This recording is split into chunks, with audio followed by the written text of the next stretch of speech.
So Nikita, upon the recommendation of many, many people on the internet, I have finally come to you to seek your advice. Yeah, I think you're at the right place. But to begin with, I'm a little curious to know whether you've come because you really want to look for love and find love, or because the audience told you to. The audience was a catalyst for a much deeper desire for me to do the inner work and really do the introspection and the hard rewiring that I need ahead of finding a healthy relationship.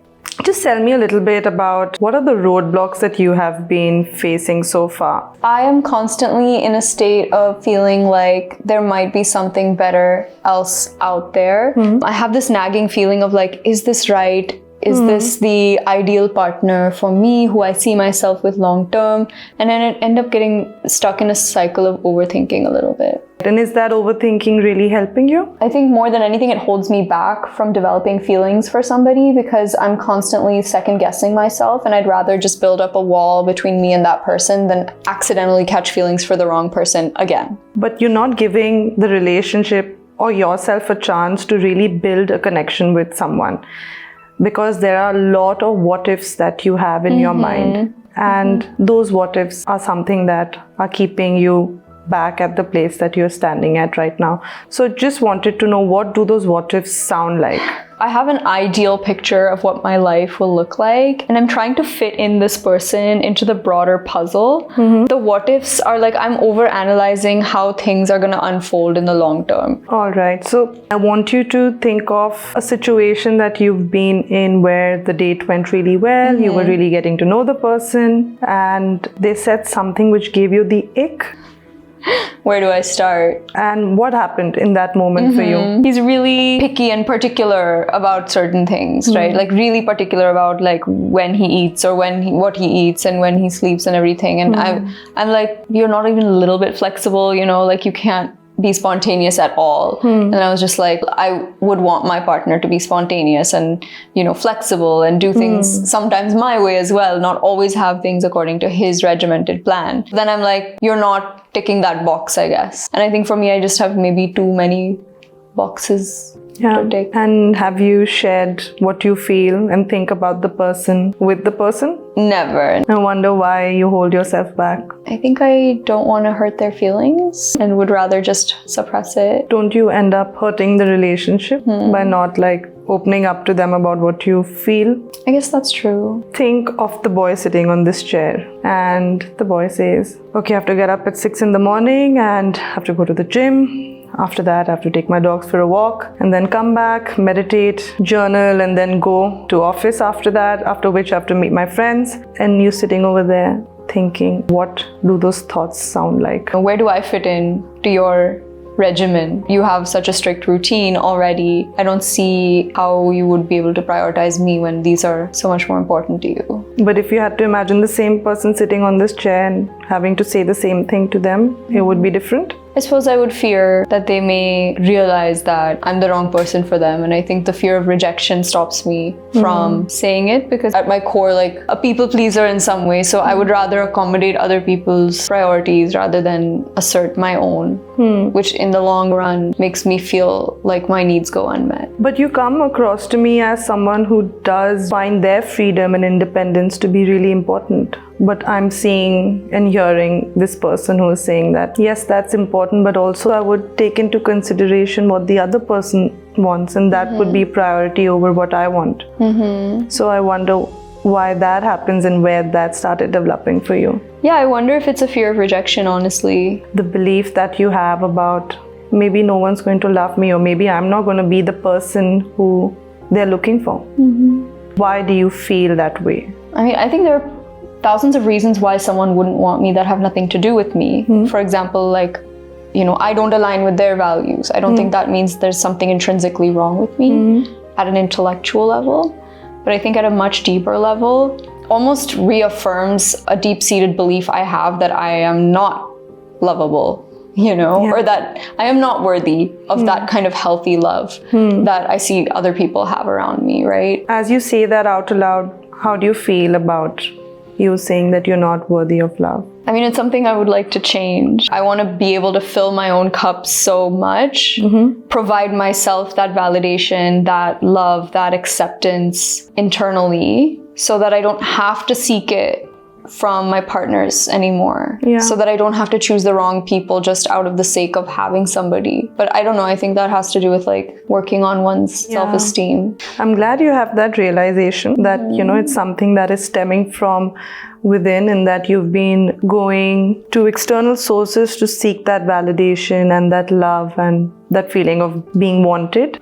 When I was growing up, I don't think I felt that there was an unconditional abundance of love. I think I had to be the perfect daughter who had to perform well in school and to be obedient and to follow the rules and to get the best grades in class and to, you know, be that ideal archetype of a child. And only then would I get that reward of, you know what, I'm proud of you, I love you. And I felt for whatever reason that if I didn't do that, that I somehow wasn't enough. And I think I've taken that into my adulthood, where I almost chase that feeling of wanting to earn it, like that I don't deserve it inherently, like I need to work hard to deserve that of affirmation from somebody. And what sucks in romantic relationships is feeling like I'm choosing a hard love that I need to work hard for. And somehow it seems like I always choose that one over the one that comes readily to me. That to me almost feels boring.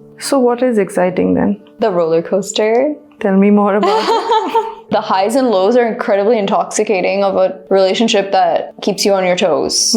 It's unpredictable. So you have to work harder to get that attention. Yeah, you have to chase it. And that's something that's always inevitably broken my heart. Obviously, if you're chasing someone, they're gonna run away from you. You know, it's repulsive. What are some actionable changes I can make, even as of today, that can help set me on the right track? What is something that you've tried already?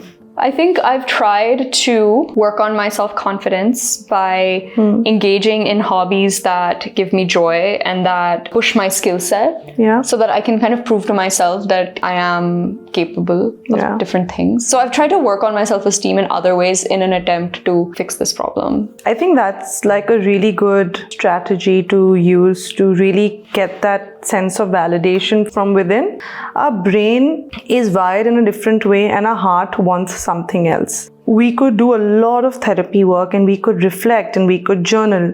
But as soon as I'm talking to someone, and if I'm on the third or the fourth date, all the reflection that we've done in the therapy room might not work over there. So the biggest chunk of work really happens when you're able to take the learnings from, okay, I need to work on myself. I need to focus on how I'm feeling. Are the what ifs that I'm thinking about, am I just jumping to conclusion? Is it real? Is there any evidence to the fact that, oh, he's not going to have any time in his schedule to fit me in? We are mind reading. There is some part of me that is sometimes looking for reasons to shut something down. In a sense, to self-sabotage. Because I'm fearful of getting hurt again. So I would rather nip it in the bud. You will look for things as per what you believe. So if I'm going to tell myself that today is going to be a shitty day, I'm going to walk out, fight with people, probably not have a good day at work, come back grumbling. I'm just confirming what I believe. It's a self-fulfilling prophecy.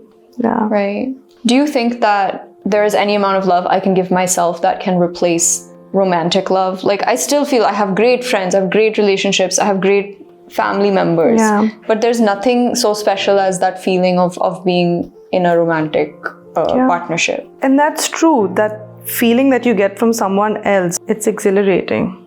You just feel whole with it, right? You see yourself in the other person's eyes, and that sense of love, affection, validation, nothing can match that. I don't want to take that away from you. When shit hits the roof, you know that you have your own back. You know that you've got this. And I have the power to walk away. When the line is crossed, and you'll have your entire tribe over there, What is the worst that can happen? That I end up with an amazing set of friends and family in my corner. That's the worst case scenario, And the best is that I have a partner who works out in the end. You're definitely not the only person out there who's struggling to find let's say the one, that list that you want to kind of check off and saying that, okay, out of these 10, great height, great humor, great job, great family, great dressing sense, like you're not going to get all of that. Question yourself, like, can you be that? If you are looking for someone who is emotionally mature, are you emotionally mature? If you're looking for someone who has purpose, do you have purpose in what you're doing? Like, always throw the same question back at yourself. He's not communicating. He's not texting me back. It's been 3 hours. Do you do that? We have just put so much pressure on men to take the lead, whereas I feel that women also really need to kind of step up, because the generation that we are in, we are spoiled for choice. You're not going to end up finding connection. You're not going to end up building that sense of intimacy if you're going to be talking to so many people. Give yourself and the other person a chance. Have the difficult conversation. Have fun while you're having difficult conversations. You don't have to go on a date thinking that you're going to find the person, right? Our parents, when you ask them, they didn't know that, this is the one for me. But they still made the marriage work, right? There's too much pressure on the partner that you're looking for these days. Somewhere we need to really bring our expectations down a little bit. As men also, they like freedom. They like to have their independence. Like, if you're always going to be wanting to do everything with them, they will feel like you're eating into their space. I've heard that one before. Yeah. I see so many men who are actually empathetic, sensitive, emotional, and they genuinely want companionship. They genuinely want someone who can have a laugh with their friends, who can, get along with their family, and who can also make them feel like loved, wanted. They like intimacy, If as a partner you cannot make a man feel that, okay, I really want you, he might snap out of it. Do I need to be completely healed before I meet my future husband? Is that something that's realistic? As human beings, we are never fully healed. I strongly believe in the concept of wabi-sabi. Imperfectly perfect, perfectly imperfect. You just have to roll with that thought, because you could be perfect right now and then something happens in life later and it throws you off. Yeah. There's never a right time, I would say, that okay, I'm going to wait till I'm fully healed and then only jump into a relationship, because the moment you jump into getting to know someone, you'll see the darkest side of yourselves come out.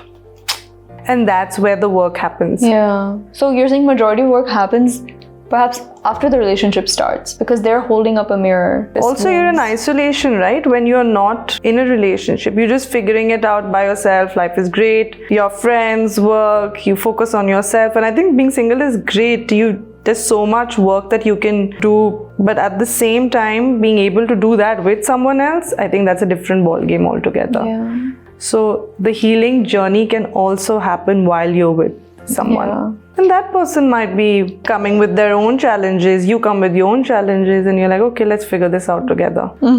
You look for a partner depending on the needs that were not met. So you look for the exact same thing.